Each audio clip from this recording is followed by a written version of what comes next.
Prosseguindo com o raciocínio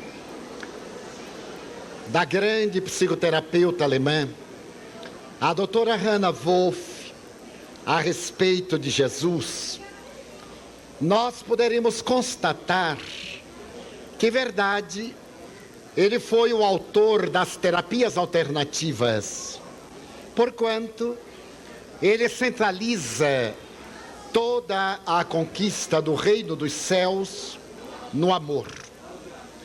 É óbvio que esse reino dos céus não se trata de um lugar geográfico ou de uma região específica fora dos limites do planeta terrestre. Esse reino dos céus é o estado de consciência muito conhecido das doutrinas orientais, particularmente do Vedanta, quando se refere à plenitude, ao samadhi, ao estado de nirvana, o estado de não dor, de não ansiedade, de não desespero. Esse reino dos céus da visão cristã, na palavra inconfundível de Jesus, é o encontro com a sua realidade. E esse encontro com a realidade somente é factível por intermédio da expressão do amor. A mim me fascina a sua colocação. Amar a Deus acima de todas as coisas e ao próximo como a si mesmo. Esse como a si mesmo é uma revolução psicoterapêutica das mais audaciosas, porquanto o mosaísmo, mudando a estrutura da lei de Talião, tal e qual, apresenta-nos uma codificação severa, toda elaborada na negativa. É o imperativo, ou é o infinito, o infinitivo negativo: não matarás, não cobiçarás a mulher do próximo, não roubarás, não mentirás. Jesus é a proposta altruística e positiva da construção do ser integral. Amarás ao teu Deus acima de todas as coisas e amarás o teu próximo como a ti mesmo. Ninguém pode amar aquilo que não vê, também ele disse. Você não é capaz de amar aquilo que vê. Como amar a uma abstração que não pode ser concebida, detida, se a pessoa não ama a realidade no seu concretismo, aquilo que lhe fere os sentidos, aquilo que lhe chama a atenção para o emocional. Se não ama o seu dia a dia, como amar o futuro? Que transcende a capacidade de conceber e de aguardar. Só pode amar ao próximo quem se ama. Pode se transferir para o próximo a carga do não amor. Desejar que ele seja o que a pessoa não consegue ser. Quanto dizemos, decepcionei-me com fulano, porque nós gostaríamos que ele fosse o que nós não conseguimos ser. Então nós elegemos modelos, elegemos guias, elegemos gurus, para que eles sejam tudo aquilo que nós não gostaríamos de ser, porque dá trabalho. E ele deixa de ser humano para ser mítico. Ele não pode sorrir, mas está sorrindo demais. Tem que ser uma pessoa carrancuda. E as pessoas carrancudas são apenas confliteadas. Jesus era jovial. Os evangelistas depressivos costumam dizer nos apócrifos, e em um deles está exarado que ninguém nunca ouviu sorrir, mas sempre ouviram chorar. Depende da angulação do que é um sorriso e do que é um choro. Alguém que amava a natureza como Jesus não poderia ser um triste. Alguém que traz uma mensagem que ele denomina de boas novas, Eis que eu vos trago boas novas de alegria. E não é possível que um depressivo dê boas notícias. Não é possível que uma pessoa amarga traga uma mensagem de levantamento moral. É óbvio que o seu não era o sorriso de mofa, a gargalhada vulgar. Não era a rotina do sorriso televisivo para conquistar audiência.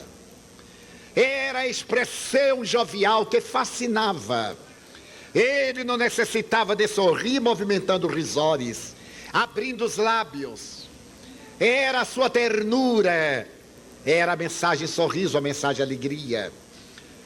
A forma como ele recebia os infelizes. O Evangelho diz que ele sempre os recebia tomado de compaixão. No budismo, a palavra tem um sentido muito profundo. Na nossa proposta semântica brasileira, portuguesa, a compaixão é a piedade. É até um sentimento depressivo, é o coitado. Jesus não achava ninguém coitado. Ele sabia que a dor era um processo depurativo, que os infortúnios eram lapidação. Ele não se apiedava de quem estava iluminando-se. Ele, com paixão de amor, levantava o ânimo. Com esse sentimento de entregar-se apaixonadamente. É a paixão do ideal. É o que Paulo falará mais tarde. O frio ou gelado, morno não serve. São essas pessoas amorfas, indefinidas, que para não ter trabalho estão ao lado de tudo. Quem tem o ideal entrega-se-lhe e arrosta as consequências da sua decisão. E ao entregar-se, faz-lo com paixão, realiza-o com paixão. Esse ardor, essa entrega total. Dessa forma, a necessidade imensa do indivíduo amar é inadiável, mas é necessário auto-amar-se. E não faz muito alguém me disse: você está pregando egoísmo? Porque há sempre os infelizes que tudo veem com lentes escuras e projetam nos outros. Eu sorri para ele baianamente e diz: você já consultou o dicionário para ver o que é egoísmo? Ah, todo mundo sabe. Eu digo: mas você já consultou? Não. Eu digo: então não sabe. Você ouviu falar o que era egoísmo, mas nunca consultou um dicionário. O egoísta é aquele que quer coisas para si. O egotista é o egoísta elevado ao superlativo. Eu prego a renúncia, a abnegação. Divaldo, você prega o auto-amor. Auto-amar-se não é ter nada, é ser. É muito diferente. São dois verbos totalmente opostos. Quem tem, não se tem. Porque a pessoa depende do que acumula. Mas quem é, tem-se. Porque é o senhor do seu destino. Se possui, não é importante. Se não possui, também não é importante. É importante ser e não ter. Quando você propõe o alto amor, não é querer roupas boas, sapatos novos, casa nova, automóvel todo ano, piscina. Essa é uma busca do prazer, segundo Reich. Quando eu me amo, eu me torno melhor. Eu me liberto das paixões porque eu me amo. Eu me liberto do egoísmo porque eu me amo. Eu sei que, como célula da sociedade, eu terei que estar em harmonia no conjunto, ou então o órgão não funciona. O auto-amor é o descobrimento daquilo que somos no corpo em que nós estamos. Quando descobrimos que somos um espírito imortal, as nossas não são as metas imediatas, ter, gozar, dormir, são as metas imediatas. Ser livre, voar nas asas da imortalidade, deixar as algemas, crescer na direção de Deus, libertar-se de tudo aquilo que pesa na economia da sociedade, dar ao invés de reter. Quando nós recebemos, nós devemos. É um código da economia mercantil. Quando nós damos, nós temos. É o deve e o haver. Tudo que eu aplico, haver. Tudo aquilo que eu uso, devo. Então note bem, o alto amor é um estado de amadurecimento psicológico. A criança ama para fora, porque não tem identidade, não tem maturidade. E como é que a criança ama? Exigindo que a amem. É uma necessidade egotista.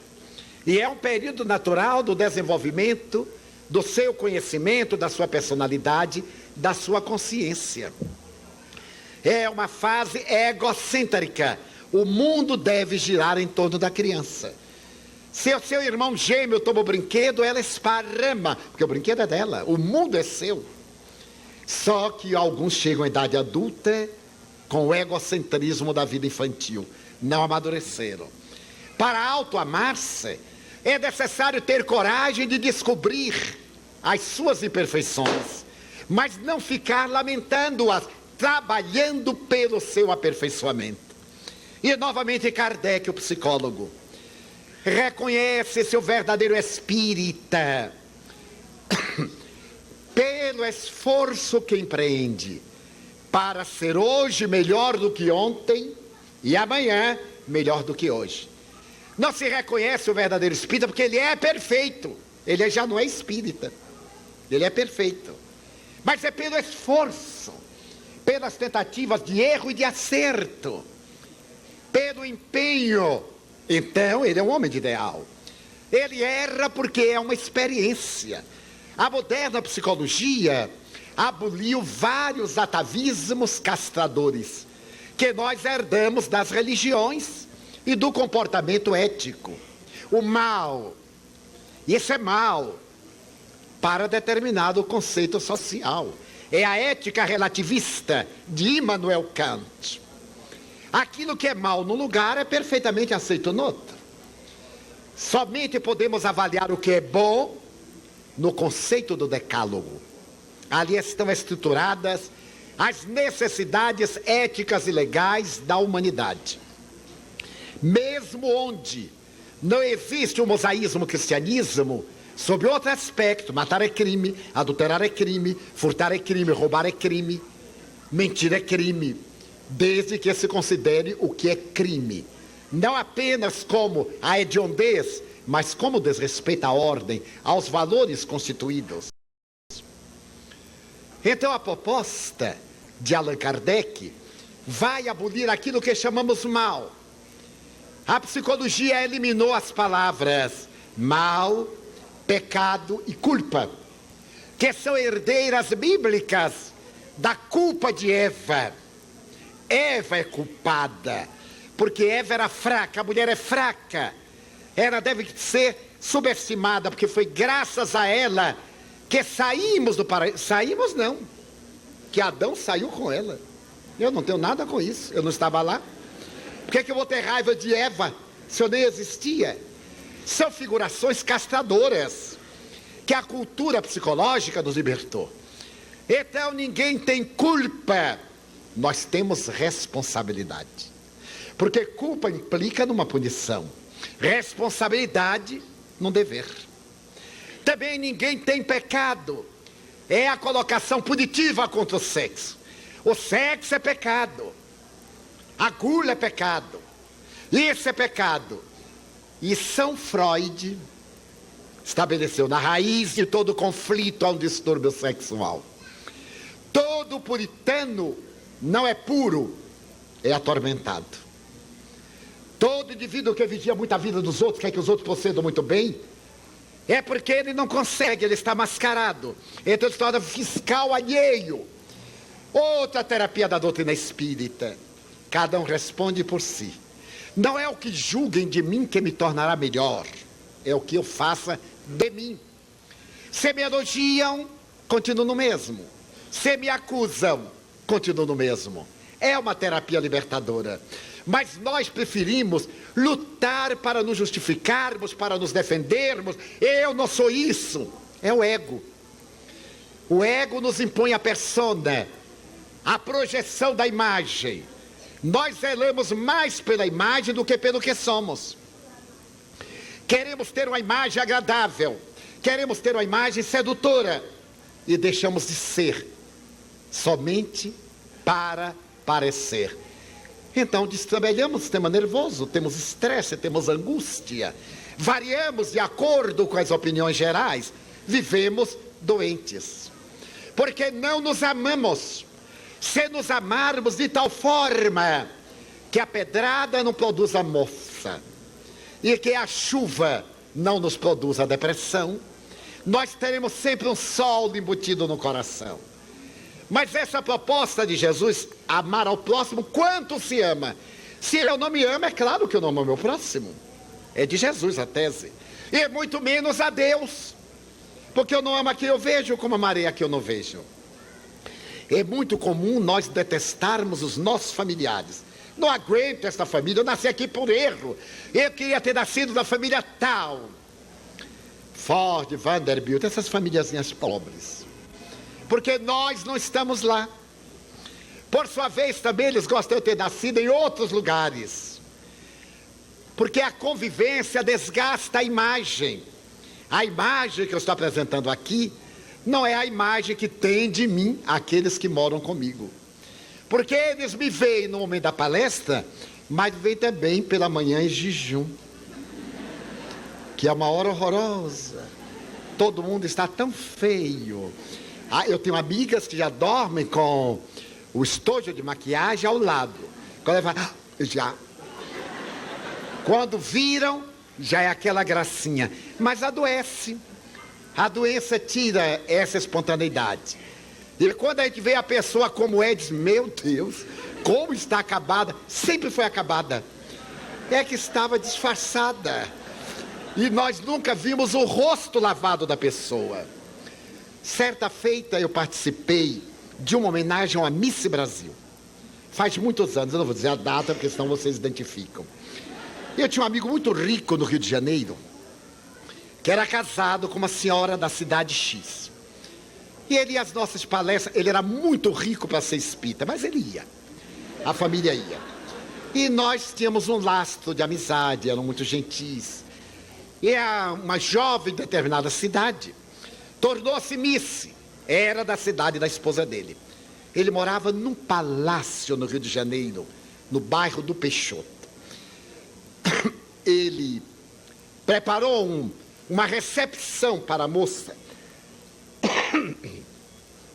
Deixa eu falar em inglês, não é? Porque no Brasil, se não falar inglês, Janete, não sabe português. Preparou um garden party, no qual ia ter um cocktail. Eu tinha uma inveja quando era menino e quando eu era pobre, porque agora eu sou rico da graça de Deus. Cocktail, eu disse, meu Deus, o que será? Cocktail. Até que eu descobri que é rabo de galo, cachaça com limão. Cachaça com limão? Cocktail. Meu Deus, rabo de galo. Que horror. Na minha terra, cachaça com... Claro que eu não quis nem experimentar. Mas chegou o dia e meus amigos disseram, Edivaldo, você vem, nós vamos dar uma recepção. É um garden. Eu disse, o que será? Um garden. Será um garden. Nós convidamos X. Eu disse, mas eu não vou, eu sou espírita. Naquele tempo eu tinha muitos complexos de inferioridade. E eu escondia, mas eu sou espírita. E espírita não vai a essas coisas. Eu disse, por que não vai? Era o meu conflito, insegurança psicológica. Ele disse, mas imagine eu lá como espírita. E o que é que tem? Você vai fazer os erros dos materialistas? Pois lá é que nós devemos ir, para ensinar como nos devemos comportar a quem não sabe. Bem, por fim ele conseguiu me conquistar, mas eu estava louco para ir. Mas por fora, eu era espírita, não podia ir à casa de meu amigo no dia de festa. E ele disse, olha, nós vamos servir esse coquetel. E eu perguntei, tem álcool? Ele disse, mas espírita. Disse, mas você não bebe. Eu bebo. Os meus amigos vão beber. Agora você vai e não bebe. Mas o que é que tem? Você vai mudar o mundo ou você vai mudar-se? Foi um argumento fatal. Eu resolvi me mudar, ao invés de mudar o mundo, que era um pouquinho mais difícil. Eu fui ontem. E ficamos. Mas eu fiz uma psicologia de massa. A excitação das pessoas, as jovens, as médias, as velhas, as usadas, todo mundo, para ver a missa chegar. E chegou primeiro uma comissão para preparar como é que fazia, como é que corre, como é que não corre. E o povo todo ali, eu também. Aquela coisa, eu me sentia o Errol Flynn da época. Chegou o carro da Miss, a chaperone saltou e a Miss veio. Mas que eu nunca tinha visto uma pessoa assim, ao vivo, tão bonita. Eu fiquei. E ela, mas é tudo isso, ela andava estudada, ela falava estudado, ela ria estudado e tal, e tal. E o que ela fazia, eu sem querer também fazia. Porque ela era o máximo. E eu tinha lido de Brian Suede, quando não souber o que fazer, faça o que o homenageado fizer, que você não erra. Ela ria, eu também. Ela parava, eu também. Ela estava fazendo certo. Por fim, ofereceram-lhe um colar de diamantes. Eu, que não pensava mal do meu próximo, vai ver que é vidro. Era inveja disfarçada. Mas bem, meu amigo era entusiasta, italiano. Eu acho que não tem nenhum italiano. Então, naquela hora no vai-vai, diz assim: e agora, em nome da nossa família, o Divaldo Franco vai dizer umas palavras. Eu gelei. Porque eu só falava enterro. Tá doente, imagina falar para a Miss num garden. Eu disse, meu Deus, mas eu ri por fora. Meu Deus, venha correndo, me mande qualquer pessoa de garden tomar conta de mim. E comecei a suar. Felizmente, eu havia lido a antiga revista Cruzeiro, que ninguém aqui conheceu certamente. E havia um artigo de um estilista na época. Naquela época chamava costureiro. Agora é estilista. Chamado Jacques Fath. Era parisense, Jacques Fath. Ele teve o seu apogeu.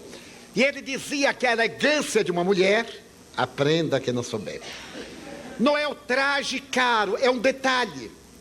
Às vezes é uma joia, sem ser uma joalheria. Outras vezes é uma flor. É um detalhe, o vestido pode ser moda saco. Mas um detalhe é o que chama a atenção. E não é a roupa que veste a mulher, é a mulher que dá brilho à roupa. E eu tinha lido isso. Imagine, cultura de coisa nenhuma. Mas naquele momento eu olhei para a Miss e para todos. E para mim você não faz saudação como aqui, Deus te abençoe, não precisa. Eu disse assim, lembra-me de Jacques Fath. Dá a impressão que nós éramos amigos íntimos. E contei o toque de beleza e tal. Mas dizem que a ocasião é que faz o ladrão. No meu entusiasmo, eu me esqueci que era para a Miss e que era o povo do Garden. Eu vi tanta gente, pensei que era um centro espírita. E quando eu me despedi, eu digo assim, pois é, a verdadeira beleza é a beleza interior. Eu mesmo me ouvi e digo assim, o que é isso? Saí do tema, mas não podia recuar. Aquela que vem da alma, dos valores éticos. Ali tinha bem poucos valores éticos. E eu fui, só faltei fazer a prece final. Meus amigos, quando eu estava no auge, a Miss saiu correndo, chorando. E a chaperone foi chorando, e o povo foi chorando. E eu disse, felizmente eu já acabei. E eu digo, pronto, vamos botar pra fora. Fazer a Miss chorar. Daí chegou a minha amiga, anfitriã, disse, Divaldo, a Miss quer lhe falar. Ele disse, pronto, é agora. Naquele tempo a arma da mulher não era musculação, era a bolsa e a sombrinha. Ela vai me dar uma bolsada para nunca mais eu meter. Por isso que eu não queria ter vindo. Porque eu só estou acostumado no meio espírita. Aí eu fui, assim rindo, mas trêmulo. E quando eu cheguei, a suíte luxuosa do palacete estava a Miss.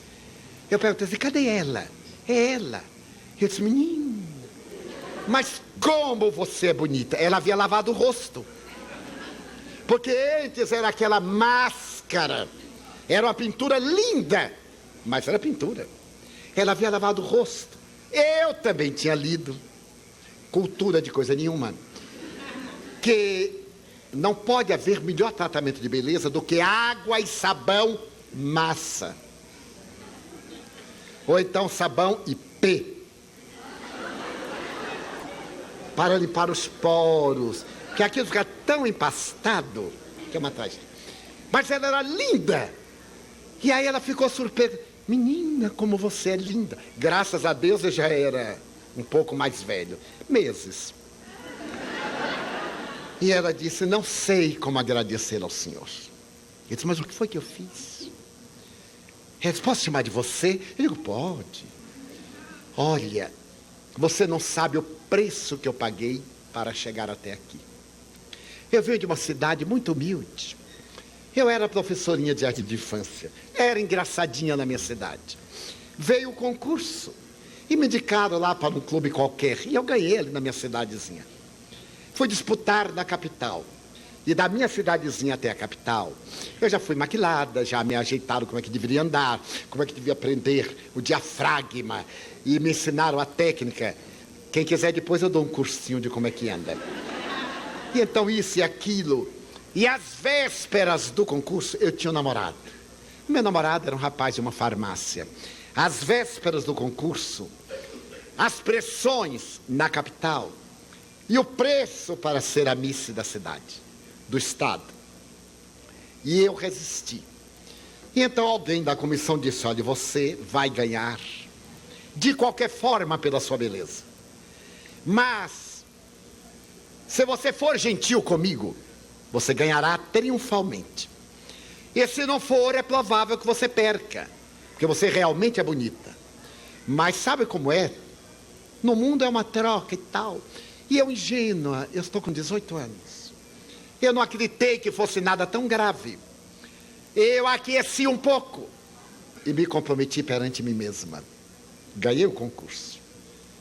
Depois o concurso aqui no Rio de Janeiro. E o senhor há de entender, você sabe, as exigências, a corrupção. E como eu desejava agora, eu já estava a todo vapor. Eu queria ser Miss Brasil. Então eu aqueci. Mas não me perdoei. Eu ganhei. Ganhei X mil dólares. Ganhei isso, ganhei aquilo, ganhei um automóvel. Ganhei um contrato de 1 ano com a empresa de cosméticos que eu deveria usar e representar. Mas agora eu estou imaginando que lá em Miami Beach, onde será o Miss Universo, também me vão cobrar. E o senhor foi falar de beleza moral. Eu perdi a beleza moral. A beleza interior eu perdi. Então eu não sei o que fazer. Eu disse, pare. Você é bonita por si mesmo. Melhor perder uma coroa que sempre tomba das cabeças cansadas do que perder a paz de si mesma. E você ainda ama o seu namorado, mas é claro. Só que agora como é que eu vou me apresentar a ele? Com essa mesma cara. Você vai contar, contou para mim que sou estranho, conta para ele a quem ama. E se ele for um homem de bem, ele vai casar não com os tropeços, mas com a pessoa digna que você é. E falei. E Divaldo, e se lá? Eu digo, minha filha, o primeiro que ele fizer a proposta, você devolve uma bolsa na cara. Porque a mulher já estava naquela época descendo os degraus, ainda não tinha o feminismo que veio nos anos 60. E então é claro que ela, sendo vulgar, uma, outra X, deixa a imagem que todas são descartáveis. Então muitos homens hoje me dizem, já entro na pesada, porque senão pensa que eu não sou homem. É o conceito. Mas se cada pessoa honrada não aceitar o desafio da pesada, muda de conceito. É a moral relativista. E então eu falei-lhe, eu disse, você vai triunfar. Eu não faço vaticínios. Mas eu sinto que você vai triunfar sem descer. Vou lhe dizer uma frase para que você nunca esqueça. A escada da queda não tem último degrau. E o poço da desonra não tem fundo. Sempre se vai mais além. Ela me agradeceu, saiu e tornou-se Miss Universo. Lá de Miami ela telefonou. Ganhei subindo os degraus da dignidade. E quando voltou ao Brasil, A primeira visita que ela fez, depois dos compromissos oficiais, foi à Mansão do Caminho para dar uma aula às crianças do jardim de infância. E olhava aquela deusa sem pintura, que eu digo, tira a pintura. A pintura é propaganda do produto, o seu rosto é propaganda de Deus. E ele é um escultor maravilhoso. Era linda no meio dos meus negrinhos. Porque nós temos crianças coloridas, os pardos, café com leite, os amarelos, os brancos, os albinos, todos misturadinhos. E ela falando do amor, falando de Jesus. E eu vi quanto esta moça era feliz e ia ser feliz. Ao terminar, ela voltou ao cerimonial, à aparência, e me disse: Edivaldo, eu vou me casar muito bem, porque eu vou honrar, meu noivo morreu. E eu vou me casar. E sei que vou me casar com um homem rico. Ele vai querer comprar meu corpo. Mas eu só me casarei se o amar. E quando ele me vier oferecer uma joia, eu vou lhe pedir um jardim de infância, para não perder o contato com as minhas origens. E deu-se exatamente isso. Hoje é uma dama de 60 anos, um pouco mais, avó, que nunca compareceu nas notícias internacionais, nem nacionais, nas colunas de fofoca, que não se divorciou até hoje. Há mais de 40 anos está casada com o mesmo homem. E não faz muito, quando nos encontramos, eu lhe perguntei: minha filha, o que foi que mudou a sua forma de ver? O alto amor. Eu me amo, então eu me respeito. Alguém pode não me respeitar, mas isso é problema dele. Agora, eu me respeito. Eu não faço às ocultas o que eu não sou capaz de fazer de público. Eis aí o alto amor. Saúde. A grande proposta. Essa proposta de saúde está muito bem estruturada por uma psicóloga americana, aliás, psicoterapeuta, a doutora Robin Cassardia. Ela estabelece que um dos parâmetros para a saúde é o perdão, filho dileto do amor. Para que nós possamos perdoar, é necessário aprender o auto-perdão. Quantos de nós eu não consigo perdoar-me? Quantas pessoas maduras, idosas, reflexionam a respeito da juventude? Quanta loucura eu fiz. Mulheres que abortam vêm até mim. Mas eu abortei tanto, eu digo, e daí? Ah, mas agora, não tem nada agora. Recomeça a sua vida. Ah, mas Deus não me perdoará. Ele lhe telefonou dizendo que não perdoava? Qual é o seu Deus? Esse velho preguiçoso que está cochilando, esquecendo sem fazer nada até hoje, há alguns bilhões de anos. Esse é um mito. Deus são as leis universais. É a inteligência suprema, é a causa inicial do universo. Foi assim que os espíritos definiram, em outras palavras. A inteligência suprema do universo é a causa primeira de todas as coisas. Não é um ser, é a causa que está embutida em você, Deus em nós. Se você abortou, pois não. Ah, é um crime? Sim, repare o crime. Não se culpe, repare. Mas foi um pecado contra Deus? Não, não. Foi um erro perante sua consciência, porque você não matou Deus. Ah, mas eu matei a sua criação. Não, você destruiu um corpo, mas não matou a vida. Você cometeu uma arbitrariedade, repare. Mas como? Ame. Ame-se. Ame a uma criança necessitada. Ame ao idoso abandonado. Adote emocionalmente alguém que tem um problema. Seja gentil, plante uma árvore. Dê um sorriso de bondade na rua. Faça uma saudação. Vá diminuindo. O débito vai diminuindo até saudá-lo. E eu vejo a pessoa renovar-se. Então, mas eu não sou culpada? Não, você é responsável. E como responsável, você tem um preço para ressarcir a sua responsabilidade. É uma responsabilidade negativa, penosa. Essa proposta maravilhosa do alto amor é o aplauso, já que vocês não me aplaudiram nenhuma vez.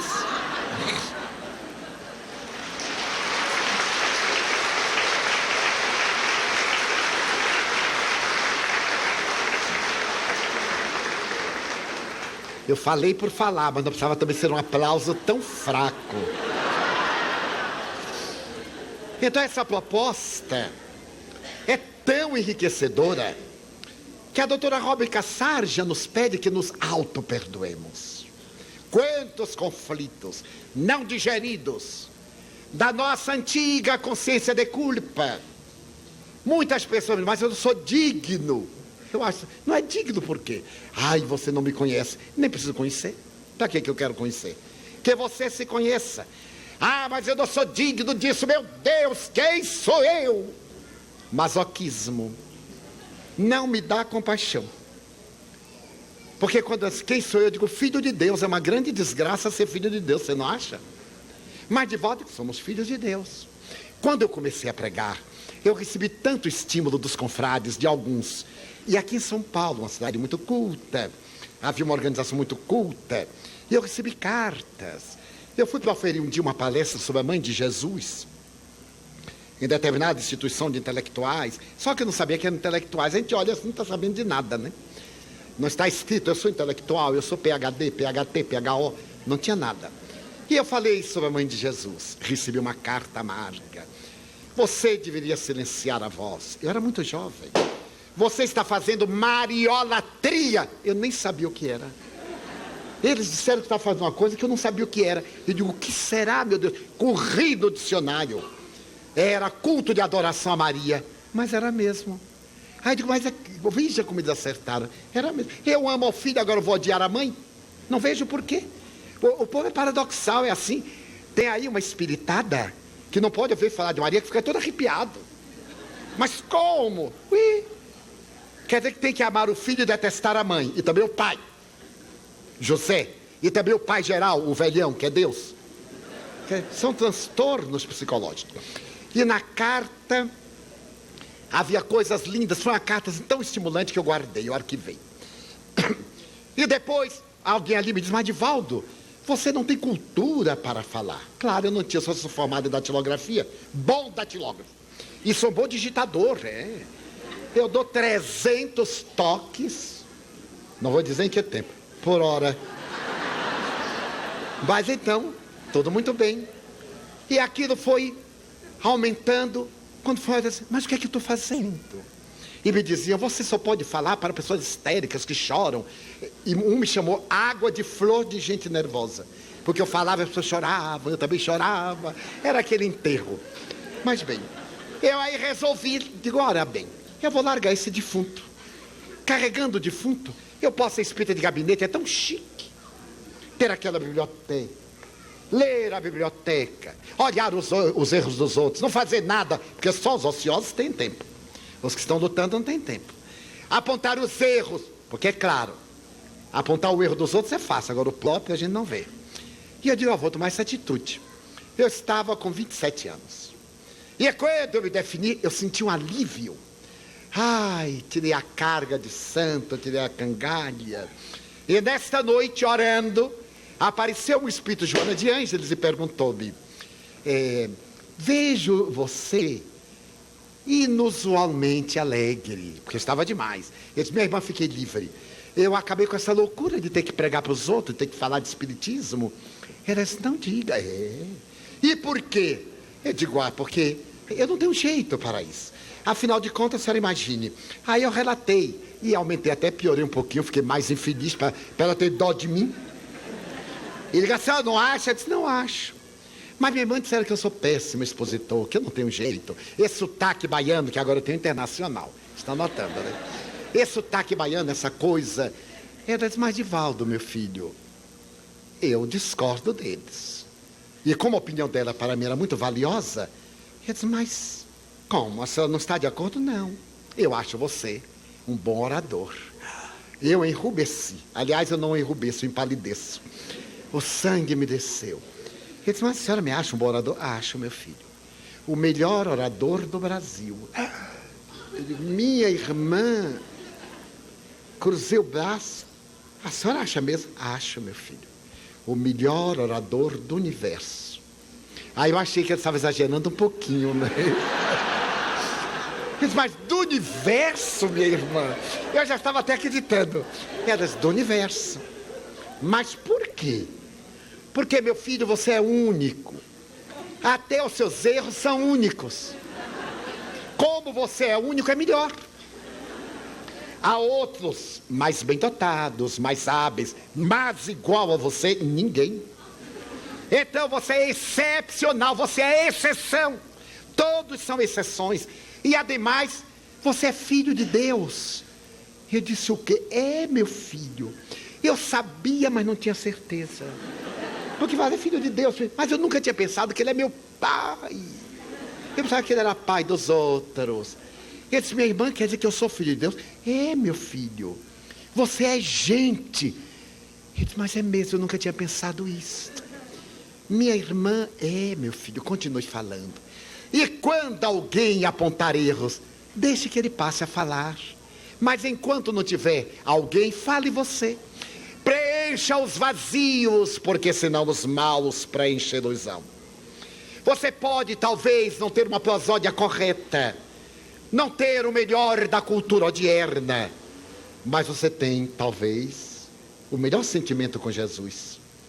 Você já o encontrou e disse: já, sim, senhora. Então você não é mais o mesmo. Vá adiante, eu irei com você. E aí eu descobri que era filho de Deus. Eu não sabia, que eu tinha ideia. Eu descobri que sou o maior orador do universo. Tão extraordinário que eu cheguei a uma cidade aqui no interior de São Paulo. Veio uma senhora de idade, modestamente vestida, talvez do campo, e disse: ah, irmão Divaldo, quando eu sei que vós vem aqui, eu venho. Porque vós é a pessoa que eu gosto mais de ouvir. Imagine que isso é muito agradável para a vaidade. Diga assim: muito obrigado. Mas por quê? Porque quando vós começa a falar, eu durmo até... A senhora dorme... Olha que para dormir comigo precisa raça, né? A senhora dorme da primeira palavra até as palmas. Eu já fiquei menos alegre. Mas por que a senhora dorme? Ah, porque o irmão é um orador que faz assim: tá, tá, tá, tá, tá, tá, tá, tá, tá, tá, tá, tá, e os outros: tá, tá, tá, tá, tá, tá, eu durmo, acordo, eu durmo, acordo. O irmão não, eu durmo direto. E depois a senhora vai ter a sua melhor noite de sono. Eu pensei que era eufemismo. E quando eu me entusiasmei, comecei a falar, que eu olhei, ela... Eu já vi que a palestra estava ótima. Então, isso me levou ao alto amor, à autoestima. Como é secundário o que pensam e dizem de nós, mas como é importante o que nós somos. Daí, a doutora Cassartia sugere o auto-perdão. Fiz uma análise de toda a existência, porque muita coisa eu nem gostava de lembrar. Era o caráter punitivo das religiões. E aí eu comecei a dizer: mas eu era tão jovem, eu era tão inexperiente. Aquele gesto de rebeldia, de grosseria, de atrevimento, de presunção, não eram erros, eram experiências que me ensinaram a como não repetir. É uma conquista. E aí eu me perdoei. Eu digo: mas que bom, me fui perdoando, me fui liberando, encontrei a saúde interior. Tive infarto, tive parada cardíaca, tive hérnia de disco. Tem uma série de problemas nas articulações que me doem. E aguento firme, porque tenho a saúde interior. E quando eu estava com os graves problemas cardíacos, desenganado, com 2 meses de sobrevida, e emagreci muito, as pessoas me diziam assim: mas coitado. Não, coitado não. Mas por que sou coitado? Todo mundo vai morrer. Coitado de quem não morrer. Imagina, ficar desdentado, virar um bolo. Olha, ele tem 3.500 anos. E eu vou morrer jovem, 54 anos naquela época. 54 anos, que beleza. Aí a pessoa diz assim: ele já morreu. Que é muito melhor do que dizer, ainda não morreu. A proposta do alto perdão. Porque quando nós nos perdoamos, nós temos o halo perdão. Nós perdoamos aos outros. Demos aos outros o direito que nos arrogamos. Se eu sou criatura humana e erra, por que ele não? Porque que ele é que tem que proceder bem. Mas ele procedeu mal. Ok, problema dele, ele é meu amigo. Mas ele caiu, agora é que eu sou seu amigo. Porque na hora do júbilo ele não precisa de mim, ele está jubiloso. A doutora Cassardia elabora que na raiz de muitos transtornos psicológicos e distúrbios orgânicos está o não perdão a outrem e o não auto-perdão.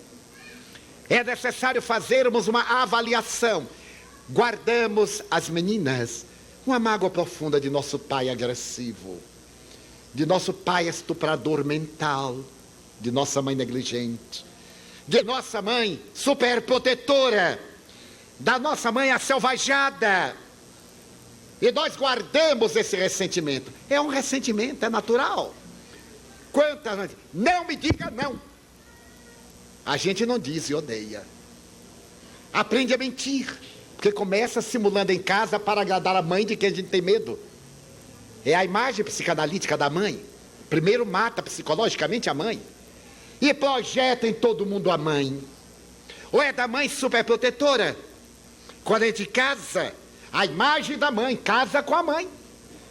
Projetada na pessoa. O marido tem que ser a mãe, tem que ser aquela gracinha. Ou a esposa tem que ser a mãe. Certo dia uma pessoa me disse: eu quero me casar, mas a mamãe não quer. Eu digo, então case com ela. Porque fica tudo bem. É o conflito de Édipo, ou é o conflito de Elétra, embutido em nosso atavismo, em nossas reencarnações. Daí é necessário que nós perdoemos aqueles que em nossa infância, por inabilidade, nos criaram constrangimentos e conflitos. Eu sou filho de um homem do século XIX. E daqui a 2 anos eu vou dizer, eu sou do século passado. E vocês também, quem sobreviver, vai dizer no ano 2001, meu Deus, eu sou do século passado. Até a criança de 1 ano e meio vai ser já uma criança do outro século, que coisa, do outro milênio, que tragédia. Meu Deus, eu sou do milênio passado. E meu pai era do século XIX, ele nunca abraçou um filho.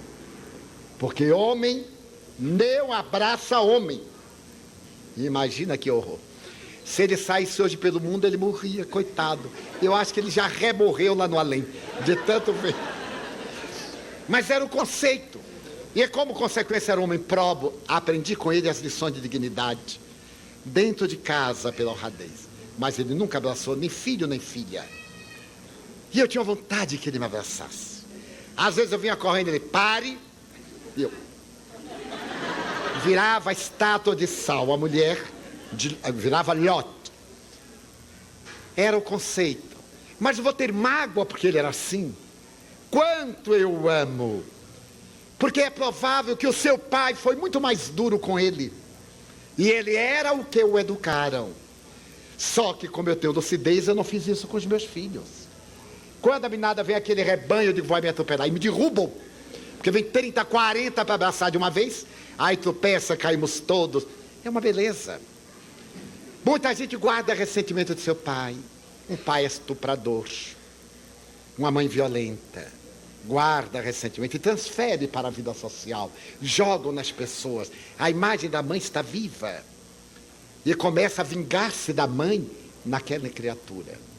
Perdoe aqueles que, consciente ou inconscientemente, fizeram-lhe algum mal.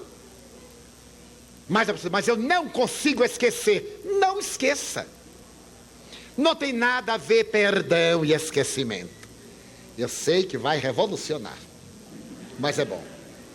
O perdão é não desejar retribuir a ofensa. Perdoar é não desejar a quem nos fez o mal que ele nos fez. É o sentimento. Esquecer é da memória. Não tem nada a ver com sentimento. Ah, mas Jesus falou que tem que esquecer. Claro, mas primeiro tem que perdoar. Dar o direito ao outro de ser como é. E encontrar os valores positivos do outro. E à medida que vai encontrando os valores positivos, vai anulando na memória as impressões negativas, até substituir a imagem do agressor pela imagem do companheiro. Aí esqueceu, porque mudou de imagem. Quanta coisa que gostaríamos de esquecer, negativa, e não logramos. E quanta coisa boa que gostaríamos de lembrar e não lembramos. Não é um problema do sentimento, é um problema da memória. Daí nós deveremos perdoar. A doutora Kassarjian diz-nos que todos sabemos o que é o perdão, mas bem poucos sabemos o que o perdão não é. E na colocação do que o perdão não é, ela coloca em primeiro plano: o perdão não é o esquecimento da ofensa. Aliás, é kardeciano. Kardec nos diz: não se pode amar o inimigo como se ama o amigo. É uma questão de enzimas. Eu vejo um amigo ter uma descarga de adrenalina, me estimula a abraçá-lo. Vejo um adversário, alguém que me magoou, eu tenho uma descarga de adrenalina e fujo. É uma reação fisiológica. Nada tem a ver com a minha evolução moral. Ah, mas fulano, talvez seja por timidez, seja por medo. Alguém veio e nos ofende nós. Ok. E por dentro com sentimento de raiva. Certa pessoa escreveu um artigo muito cruel contra mim, na nossa imprensa, que é muito boa. Escreveu e tal. Eu li, fiquei calado. Oportunamente encontrei. E a pessoa veio na minha direção com um amigo.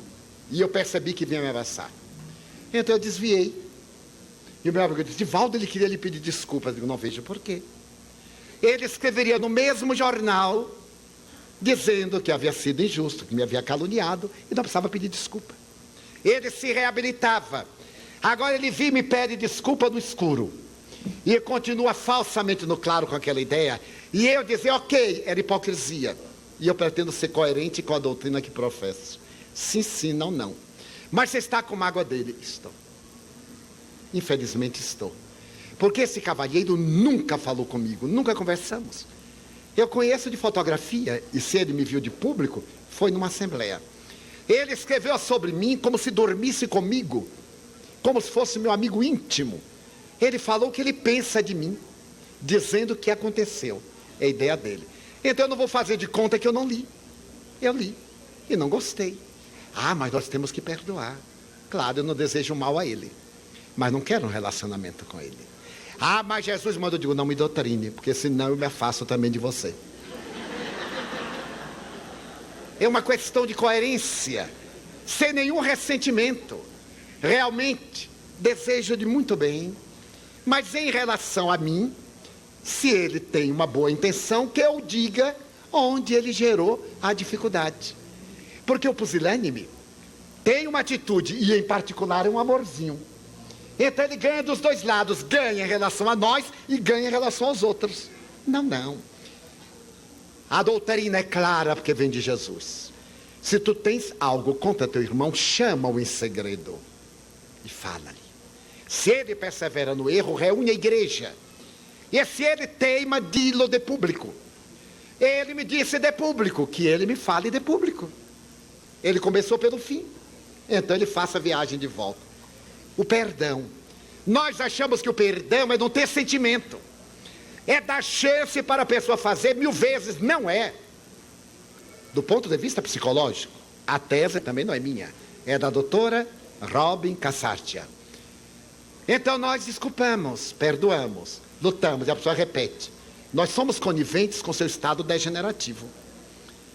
No relacionamento conjugal, de parceiros, de cônjuges, de amigos, no relacionamento fraternal, a pessoa nos magoa e diz: fulano, não aborde isso porque eu não gosto. Eu lhe desculpo, mas não volte. A pessoa volta: olha, eu lhe desculpo, mas não volte. Ele volta, nós nos separamos. Porque senão é uma atitude masoquista, querer sofrer sem necessidade. O marido, o namorado, o noivo, o companheiro é grosseiro, nós atendemos. Nós desculpamos que ele está muito estressado, coitado, ela está muito cansada, coitada. Mas nós nos casamos com uma pessoa e não para sermos enfermeiros. Então, a minha esposa é doente, exigente. Eu me torno seu enfermeiro, tenho que arranjar outra esposa. Porque dela eu sou enfermeiro. Eu preciso de uma esposa e não de uma doente.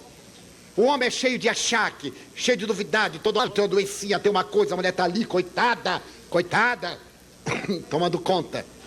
Termina um dia alguém dizendo assim: mas você não merece isso. Você é uma mulher tão bonita, você é tão encantadora. Ela matou a autoestima. E alguém a desperta E ela diz, mas eu também sou gente. Ela faz o paralelo. Nós somos um feixe de emoções. Por isso Deus é misericordioso conosco. E a pessoa diz assim, por que você está com esse indivíduo? É fita, a maioria da doença dele é falta de dignidade, é falta de luta e tal. E a gente começa a observar. Ela delinquiu, deixou o marido doente. É tão fácil. Deus sabe o preço que ela pagou para tomar uma decisão infeliz. É óbvio que não condivimos com as decisões equivocadas. Mas é óbvio que não estamos aqui estabelecendo programas de martírios nem de holocausto. O Evangelho não nos propõe uma vida masoquista, infeliz, desventurada. Nos propõe uma vida de alegria. Quem encontra Jesus não pode ser infeliz. A doutora Cassargia propõe-nos uma atitude de auto-perdão e de perdão, de perdão aos outros. Querendo não guardar mágoas. Por quê? Porque isso enferma. É aí a ponte com os doutores David Bohm e Stewart Wolf. Porém, o mais notável é o Dr. David McClelland, da mesma Universidade de Harvard. Ele diz que o amor e as suas expressões têm muito a ver com os nossos linfócitos. Graças a esse sentimento de afabilidade, e o Evangelho tem um capítulo, afabilidade e doçura, de amor, nossos linfócitos trabalham pela saúde e criam campo reagente às baciloses, às infecções. Nós temos que trabalhar muito pelo amor para a nossa cura, através do perdão. Façamos uma relação das nossas mágoas em relação aos outros, das nossas automágoas. Temos a coragem de voltar aos nossos momentos infelizes. E digamos, eu errei, porque raramente o dizemos. Nós antes justificamos. Eu agi assim porque é uma justificativa. Sem justificativa. Eu errei. Só que não tive a intenção. Então eu me desculpe, vou me dar uma outra chance. E na questão 919 do Livro dos Espíritos, comentando a resposta de Santo Agostinho, fazei como eu. Diariamente ao deitar-me eu fazia um exame de consciência. E quando notava que eu havia errado contra alguém, no dia seguinte pedia-lhe desculpas. E quando havia acertado, eu prosseguia. Se nós erremos, peçamos desculpa. Se o outro não desculpa, é problema dele, já passamos a batata quente. Também nós não vamos ficar amarrados a ele. Há uma interpretação das leis da reencarnação que é falsa. Se eu fiz um mal a alguém, eu tenho que pagar a alguém. Nada disso. Não fazemos mal a ninguém. Fazemos-nos o bem, fazemos-nos o mal. Quando eu faço mal supondo prejudicar alguém, eu a mim me prejudico. E eu perturbo o equilíbrio da lei de harmonia. Se o meu opositor, a minha vítima, resolve não me perdoar, eu não deixarei de evoluir só porque ele tem mau temperamento. Toda instância do bem eu me reabilito. Por uma questão de princípios eu tentarei me reabilitar perante ele. Mas se ele não me dá a chance, eu não posso violentá-lo. Então o problema é dele, já não é meu. Eu me liberto do conceito culpa e da reminiscência amarga e vou adiante. Porque é a vida que nós oferecemos boas e ações perniciosas. Mas a doutora Cassardia estabelece um panorama sui generis, que Joana de Ângeles, no livro Amor, Imbatível Amor, desdobra com muita propriedade. Ela faz uma linha horizontal e raios que atravessam essa linha, formando triângulos com a base em oposição ao seu estado. E então ela diz que nós temos subpersonalidades. Cada um desse ângulo triangular é uma subpersonalidade. O egoísmo, o ciúme, a inveja, o ressentimento, o ódio, a amargura, o despeito. Quando alguém lança contra nós um desses sentimentos e nós acolhemos, é porque a nossa subpersonalidade pescou. Há uma ressonância. Essa ressonância encontra campo na minha subpersonalidade. Esse é o esquema da doutora Cassardia. Joana de Ângeles estabelece que esta linha direcional é a personalidade. Para baixo são as subpersonalidades. Mas a parte de cima são as superpersonalidades. Porque nós temos o amor, nós temos a caridade, temos o perdão, nós temos a confiança, a fraternidade, a humildade, o sentimento de bondade. São as superpersonalidades. Se nós desenvolvermos essas, quando alguém atirar o petardo do ódio, nós já anulamos a porque nós temos o amor. E o amor é o algodão que recebe o petardo do ódio e o converte. E dulcifica. E aí fica muito mais fácil nós perdoarmos. Se a pessoa tem ciúme de nós, porque é insegura, e nós amamos deveras, o ciumento nos atormenta, e nós temos uma ternura de mestre pelo aluno, psicologicamente não desenvolvido. Olhamos aquela pessoa exigente não como uma perversa, mas como alguém que não teve amadurecimento psicológico. Torna-se-nos muito mais fácil perdoar. Então fala a doutora Cassárdia, na hora em que você comece a perdoar-se, a perdoar, a vida é encantadora. Há uma lenda indiana que narra um rei era muito infeliz e muito doente. Todos os médicos possíveis examinaram-no e estabeleceram que a sua era uma doença sem cura. Ele entrou em depressão profunda quando um sábio que morava nas montanhas soube e veio até ele. Visitou, examinou os fatores mesológicos do seu problema, o caráter de sua majestade, e disse: majestade, é tão fácil.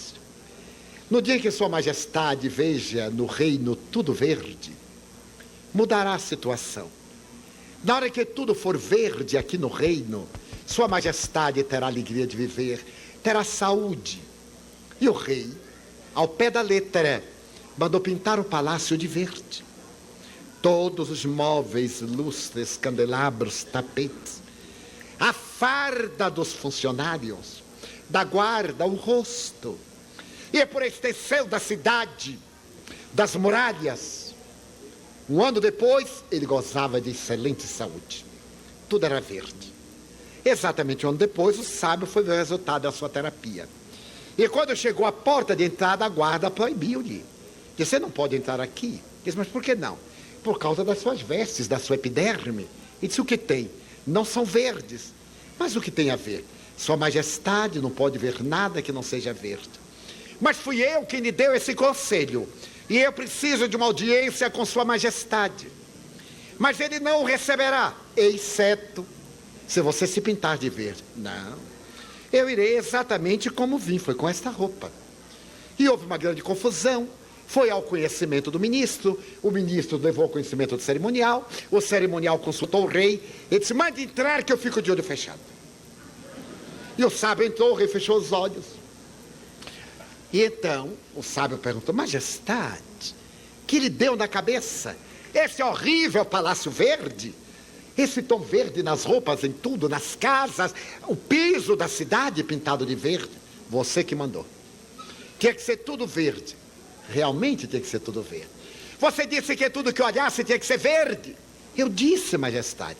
Então eu mandei pintar. Mas foi sua majestade que mandou pintar. Como é que você acha que eu faria? Colocando óculos verdes, majestade. Não precisava pintar nada. Era só mudar as lentes do pessimismo pelas do otimismo. Como é fácil mudarmos de conduta de perdão. Mas nós complicamos. Para perdoar é necessário isso, é necessário aquilo. Para perdoar é necessário amar. Alguém nos ofende, como o caso que eu pus em foco pessoal.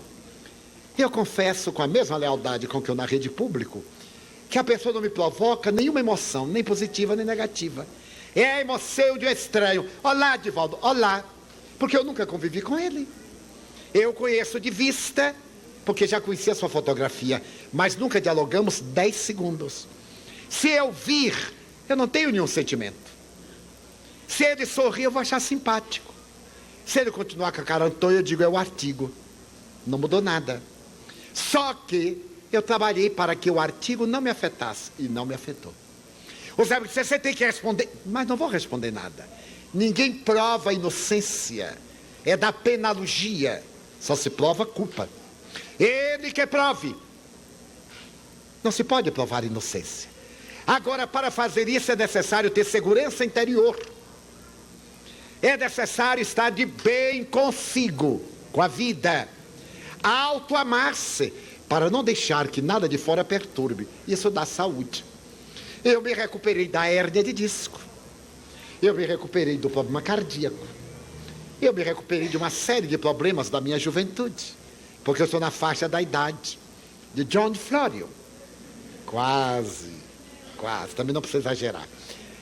Então, é esse estado da proposta de cura. Estimula no Joana de Ângeles espírito. Para que desenvolvamos as nossas super personalidades. Então vamos fazer que, da linha superior, as super personalidades projetem reflexos nas subpersonalidades. Então eu sou muito ciumento, porque quem ama tem que ser ciumento. Nada disso. Só é ciumento quem tem insegurança pessoal. Como a pessoa acha que não merece ser amada, está sempre desconfiando. Mas quando nós dizemos assim, fulano me amar, é uma honra para ele. Muda completamente. E é uma honra, porque eu sou um bom amigo. Diremos, todos diremos. Eu lhe serei leal, eu serei uma boa esposa. Ele pode encontrar um corpo melhor, mas é o fogo fato que passa. Então, dá um sentimento maravilhoso de afetividade. O grande problema da afetividade hoje, como ontem, como em todas as épocas, é que aqueles a quem nós amamos não nos amam. Não há muito, há 15 dias exatamente, eu estava atendendo perguntas em um programa de televisão e recebemos a seguinte pergunta: eu odeio ao homem que eu amo. Vejam lá, é coisa de internamento. Por que eu odeio tanto? Porque ele não me ama. O que é que o senhor acha? Imagina o que é que eu acho. Eu quase fiz assim, minha filha, passa essa temporada no hospital psiquiátrico. Porque a quem nós amamos não tem nenhuma obrigação de nos corresponder. A pessoa não pediu para ser amada. Se ela nos despertou amor, a questão é nossa, não é dela. Ela pode ser gentil, que é um dever, mas não nos amar. E essa é a grande frustração. Porque nós queremos esta pessoa. Não é por amor, é por capricho, é por desejo. Porque quando é amor, nós somos capazes de libertar-nos e ver a pessoa feliz. Se não comigo, com quem seja, é feliz. Eu lamento não ser comigo, mas eu fico contente de ver feliz. Daí nossos filhos não são nossos filhos. Eles não vão ser o que nós queremos. Porque isso é uma frustração dos pais, querendo que os filhos logrem o que eles não conseguiram. Nós educamos para a vida e eles serão felizes como lhes aprouver. Eu sei que é bastante difícil, mas se nós os amarmos a ponto de os libertarmos com a consciência tranquila que fizemos o melhor, se ele se tornar um toxicômano, não seremos infelizes. E se ele se tornar presidente da República, que não parece uma boa coisa, mas vai lá, também nós não ficaremos infelizes. Claro que optaremos para que ele não tenha problemas. Várias mães me dizem, meu filho é toxicômano. Eu lamento, mas eu fiz o melhor. Essa mulher é espírita, porque ela sabe da estrutura do espírito. Ela cuidou do corpo e trabalhou a alma. Mas os atavismos não ajudaram a libertar-se. Ela aceita a ocorrência com amor e trabalha para ajudá-la, mas não fica magoada. Fazer isto comigo, que sou sua mãe. Não fez nada, ele fez com ele. O indivíduo, masculino ou feminino. Então o amor é uma proposta libertadora. Eu às vezes posso amar esta pessoa, costumo dizer jovialmente. E esta pessoa não me ama, não lhe provoca uma reação de natureza biológica. E não se pode amar e viver com outrem que não se tem reações afetivas de natureza fisiológica. Mas ela, por sua vez, vai amar alguém que não a ama. E aquela vai amar a outrem que a não ama, que amará outro que não ama. que vai amar. Até um dia que chega alguém e diz assim, olha, eu te amo. E a gente olha aquela coisa. Não era o que a gente desejava. Mas era alguma coisa. E é claro, numa época de fome, qualquer coisa presta. E a gente ama. E ama. E com o tempo, aquela pessoa que a gente pensava que amava, muda. Eu olho pessoas que eu achava lindas há 20 anos, eu olho hoje e digo, meu Deus, foram meus olhos que mudaram ou foi a pessoa? E esta coisa, coitadinha, a gente vai descobrir a ternura, a doçura. Moses Mendelssohn era um homem muito feio, deformado, corcunda. Morando na Alemanha, onde nasceu, ele foi certa feita a Hamburgo a negócios. E negociando com um homem muito rico industrial, ele encontrou uma jovem de peregrina beleza, frúntige, e apaixonou-se. Quando ela o viu, sentiu asco e saiu correndo. No tempo que as mulheres corriam, saiu correndo, agora enfrenta. Pois bem, Moses não desistiu. Soube que ela ia ficar noiva. Ele conseguiu, através de amigos, o encontro. E logrou. Pediu a ela que não corresse. Ele sabia que era feio, não precisava ninguém dizer-lhe. Ele sabia que claudicava de uma perna, que era corcunda. Mas aí ele sorriu e perguntou-lhe, tu sabes que os casamentos se programam nos céus? Ela disse, não sabia. Pois é. Antes de eu nascer, Deus me chamou e me disse, Moses, tu serás na terra um tipo apolíneo, um corpo de esteta. Dar-te-ei uma estatura ideal, um peso correspondente à beleza e a pureza lirial nos teus olhos. Serás um homem de beleza incomparável como Narciso. E te casarás com uma mulher feia, corcunda, claudicando do pé, que será também uma mulher muito bonita por dentro, mas por fora não tanto. E eu amei tanto a esta mulher, que eu disse, Senhor, dê-me todas as feiuras dela, e dele todas as belezas minhas. Deus se comoveu. Então ele me deu todas estas marcas, e da minha futura esposa ele deu essa beleza que tu tens. Frunte ficou tão sensibilizada que aceitou a corte e casou com ele. E se tornaram avós de Mendelssohn, graças a quem a humanidade tem tanta beleza na poesia.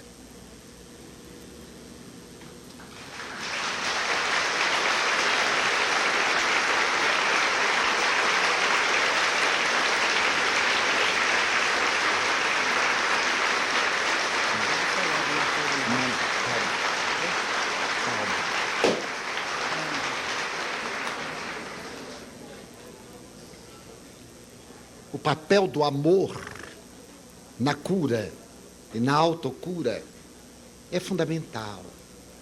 A medicina convencional nos fala dos placebos. E o Dr. Siegel tem se utilizado da experiência cientificamente. Criança com câncer em fase terminal, quando as dores são insuportáveis, ele tem aplicado morfina. E uma criança, entre outras e outras experimentadas depois, nem a morfina aplacava as dores. Certo dia ele chegou para uma criança de 8 anos, com uma caixa de remédios, de drágeas, e disse, você é uma criança feliz. Apesar das dores infinitas que o maceram, os laboratórios acabam de lançar um anestésico que vai fazer você dormir e libertar-se totalmente da dor. Vou dar-lhe apenas meia drágia, porque uma drágia o fará dormir por 24 horas, e não é justo. Eu lhe darei meia drágia para que você durma 12 horas. Acorde, desfrute de um período sem dor, E antes que elas voltem, eu lhe darei mais meia dracma. E a criança já estava atormentada com sudorese. Dê-me. Ele deu-lhe meia dracma. 2 minutos após, a criança ressonava e transpirava. 10 horas depois, a criança despertou sem dores. Ele a deixou 6 horas. E quando começaram os sintomas, disse: doutor, traga o meu miraculoso remédio. E ele deu-me. Era irreversível o câncer. Mas a criança morreu 1 mês depois sem dores. A dracma miraculosa era de farinha de trigo. Era um placebo. Não tinha nada, em absoluto. Mas a criança creu. Eu creio, Senhor. Então levanta-te e anda. Crer na realidade produz uma renovação de linfócitos. A certeza do bem produz fótons no organismo. E os nossos neuropeptídeos, essas moléculas que estão agindo, interagindo em nossa área límbico-hipotalâmica, vai trabalhar o sistema nervoso central, o sistema endócrino, o imunológico, e advirá a saúde, o bem-estar. Essa proposta é tão extraordinária que dela ninguém se pode evadir. Uma lenda indiana conta que um amo poderoso contratou um servo com a exclusiva finalidade de repletar-lhe os depósitos d'água. Deu-lhe 2 potes de barro, uma haste e cordas. Ele atou uma corda na borda do pote, prendeu na ponta da vara e o mesmo fez. Diariamente colocava o instrumento e ia buscar água. E voltava, repletava os depósitos. Mas certo dia, um dos potes rachou. E a sua tarefa não pôde ser completada como de conveniência. Porque ia vazando e quando chegava ao depósito, havia apenas meio pote de água. Mas ele continuava impertérrito. 1 mês depois, o pote rachado lhe disse: olha, é bom você me quebrar. Porque eu sou um pote rachado. É inútil. Você está tendo um trabalho dobrado. Porque o que você podia fazer de 2 vezes, você vai e volta. Ele disse: mas eu não me queixo. Mas eu me queixo. Eu sou a razão do seu prejuízo, disse-lhe o pote rachado. Se você, por acaso, me substituir, será muito melhor. Jogue-me fora, arrebente-me. Ele disse: mas eu me recuso, você está muito pessimista. E o pote insistiu para ser destruído. Ele então subiu a rampa do poço até a estrada e disse: venha comigo. Levou o pote. Naquele tempo os potes falavam. E apontou a estrada até a casa do amo. Veja bem, olha aqui, olha este lado como está verde, florido, e aquele lado como está ressequido. O pote olhou e disse: mas é verdade. Qual é o milagre? Ele disse: você. Como você vai sempre vazando e vai molhando, eu tive uma ideia. Eu lancei pólen de flores, sementes de flores, porque eu não precisava eu irrigar, você irrigava.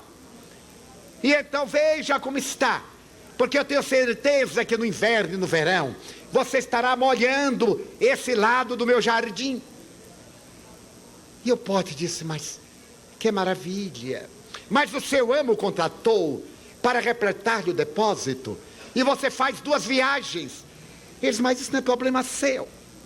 E o seu amo? Ele está muito mais contente, porque diariamente eu venho desse lado, tiro flores, e antes do seu café eu coloco um jarro com flores à sua mesa, e ele diz: bem-aventuradas as mãos do meu jardineiro.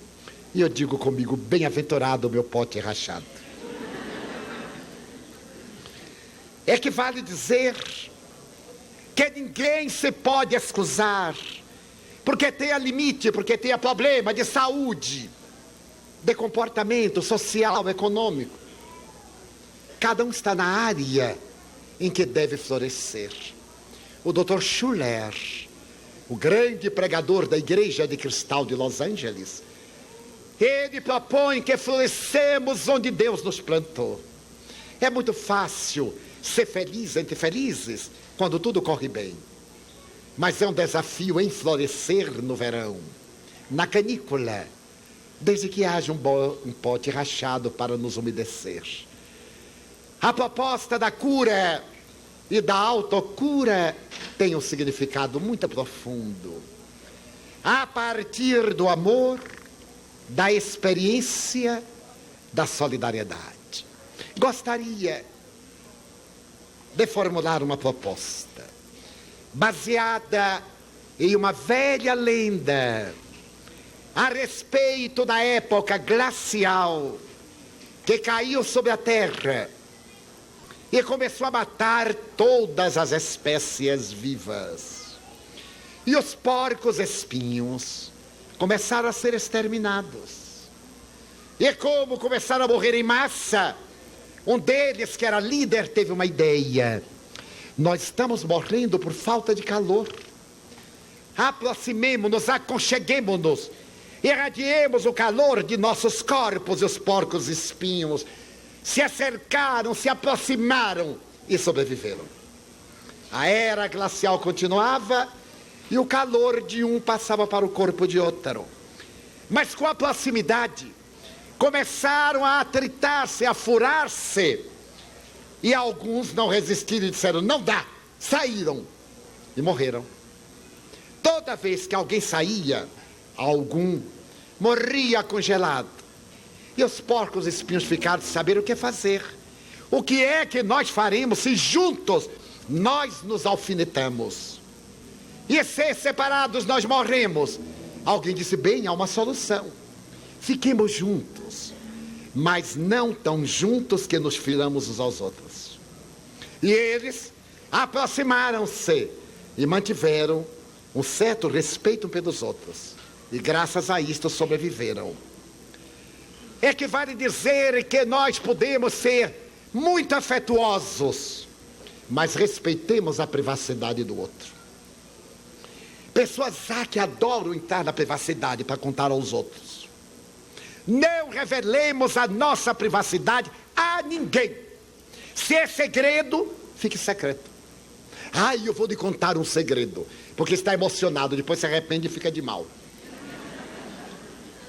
Privacidade, eu não me disse. É privativa, interior. Ai, nós viveremos muito bem com os nossos. Como é que nós chamamos? Ah, você não me conta os seus segredos, então você não me ama. Amo, mas não lhe conto os meus segredos. Aliás, eu não tenho segredos. Nem sei se tenho. Porque o nosso amor é tão caprichoso. Olha, meu bem, eu fiz isso para você comer. De berinjela, que agora está na moda. Emagrece.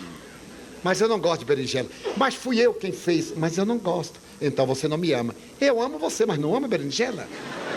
Não tem nada a ver. E aí a pessoa fica triste. Eu vou comer para lhe agradar. São as pessoas que amam agradando-se. Às vezes nas viagens, de Valdo, eu queria que você desse um passeio. Eu disse, mas eu não gosto de passear. Ah, você tem que ir ao teatro. Mas eu não tenho nada. Eu vim aqui para falar de espiritismo. Ah, mas eu queria levar. Eu digo, você quer que eu lhe agrade ou você quer me agradar? Não, eu quero agradar você. Me deixe em casa. Ah, mas claro que eu gosto. Eu tenho que escrever, eu tenho muita coisa para fazer. Ah, mas está vindo uma exposição tão bonita. Vá. Ah, mas eu queria levar você. Posso ir. Porque você quer ver a exposição, porque eu não quero. Que são nossos caprichos. Nós achamos que amar é impor as nossas vontades. E então nós temos afetos artificiais. Como agora está na moda. Meu bem, adeus, acabou o amor. O amor era numa lata, gotejava até que acabou. E aí vai embora. É amor programado. O verdadeiro amor da saúde. A história dos porcos espinhos é uma lição para nós. Então, eu gostaria de fazer hoje uma proposta de cura e autocura. Vamos começar. Eu vou pedir a todos, por favor, para que um passe um objeto para o outro, que troquem um objeto, que não seja de valor, que não seja relógio Rolex, qualquer coisa, que troquem. Ninguém sai agora, hein?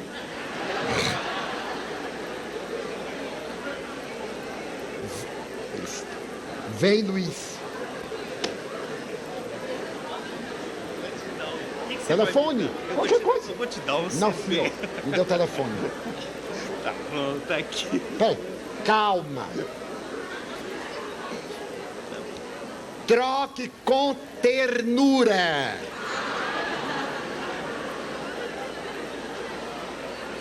Ele gostou do abraço. Com ternura.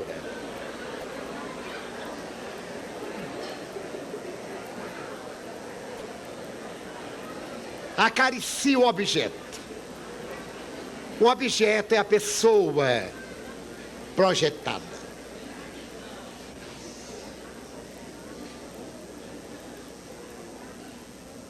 Agora devolva-o com ternura. Vou matar.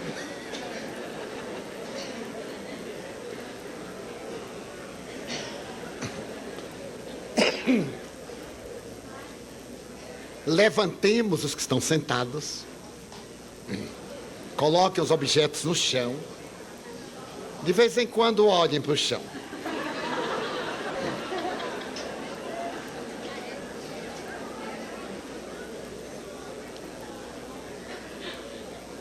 Espreguicemo-nos.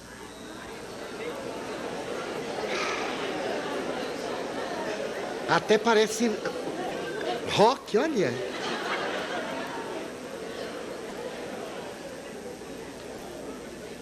Você é uma fonte de paz.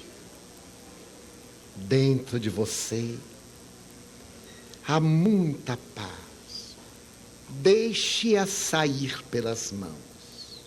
Erga as mãos. Deixe sair a paz.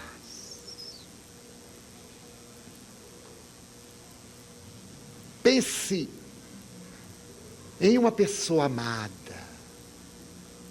e mande sua energia para a pessoa amada. Vire-se à esquerda, todos à esquerda. Coloque as suas mãos sobre a cabeça da pessoa que está na sua frente, sem tocar, com ternura. Conceba que é a pessoa amada. Descarregue a paz que você está.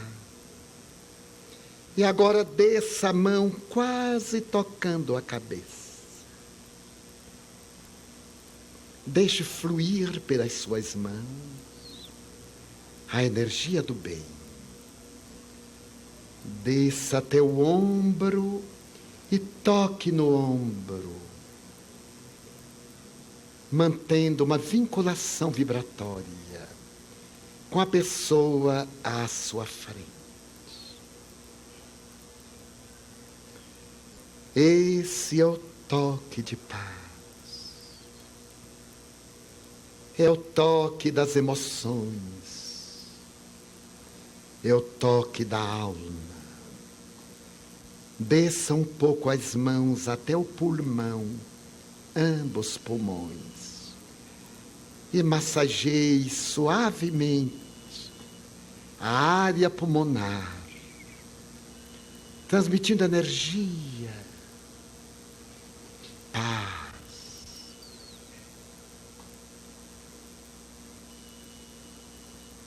Transmita paz. Transmita energia. Doe-se a pessoa que está na sua frente. Doe-se.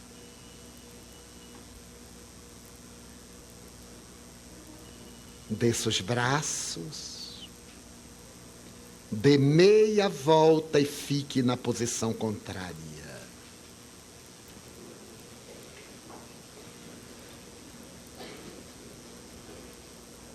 Levante as mãos.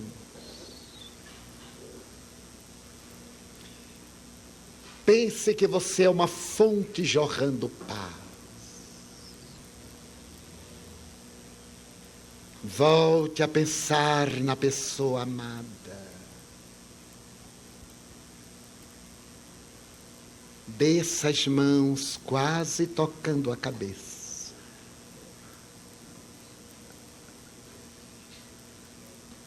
Toque-lhe a mente com a sua mente. As emoções com a sua emoção. Toque o espírito, você que é espírito. Desça as mãos e toque os ombros levemente.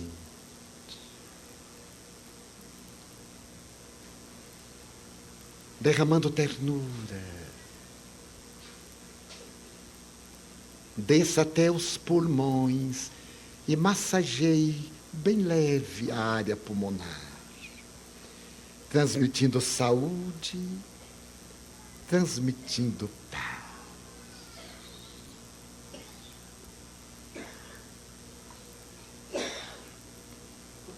Desça as mãos, vire-se para frente,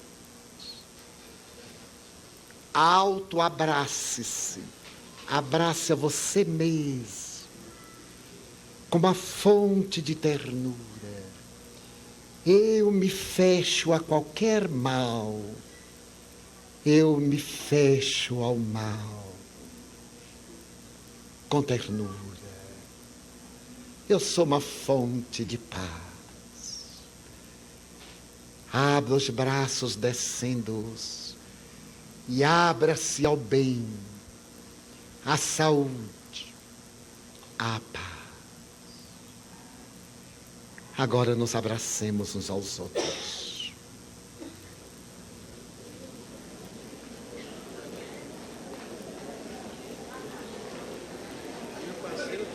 Não tem nada de não ter parceiro, você que escolheu parceiro.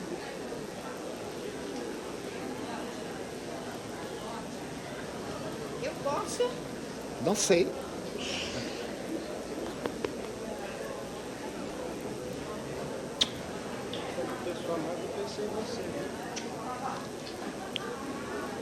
Chegamos à etapa final do nosso mini seminário de cura e autocura.